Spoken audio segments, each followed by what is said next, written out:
بس وغير كده ده كمان بيخلي الكريتيف بروسيس شغاله، ان انت مش عايز تضغط نفسك وانا مطلوب مني اعمل مش عارف ايه ولازم اكتب اغنيه ولازم اعمل مش عارف ايه.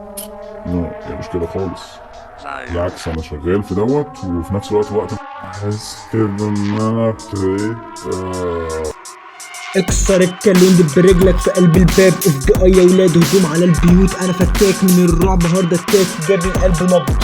هنا مشوار في الصد، راضي نجيب لي الكلب واركب اطلب امه. طب ليش النبر احمر الوجه والالوف؟ مش بعتمد على اطفال ولا حد في الراب حلوف. مش بعتمد على حد اصلا، كسب البرنامج الصدمه. مش بتاثر لو خسرت مسابقه في برنامج. فاهم قصدك يا اسطى، الشركه مش طايقاك، المذيعه اتقرفت منك جامد.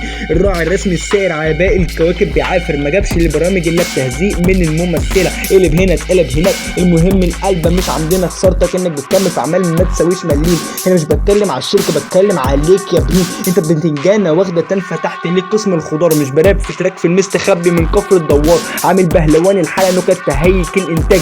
تشتت عن الكلام ده تهزيق كمان. خدوك على المسرح كومبارس بجملة واحدة. مش مشكلة تكون على الخشبة، المشكلة ان القيمة هو دبحها. بتتنازل للفلوس فعلا ونعمة للإخلاص. بعت سعرك كالحطام، الهوا في ازايز يا الحمار. اتضحك عليك كتير لدرجة ان الإخراج اكتفى منك. قالك عزيمة وهمة وبتاع وما خدتش أساسا قيمتك. شاطر انك تكون ماسك الزلة اللي هي بتاع الأفكار، انك عبارة عن كيس مفتوح بتتكب منه الأسرار. متصل بيا عايز تراب معايا ألبوم؟ مش قدك، مش بعتمد نمامين. خليك في التمثيل أثبت لك. بالعكس، انا شغال في دوت وفي نفس الوقت وقت ما احس كده ان انا ابتديت اخرف او انا اعمل حاجه شكلها ما يليقش بيا ولا بالناس، لا اشوف شغلانه تانية على طول. ويبقى اوريدي عندي فكره عن شغلانات تانية.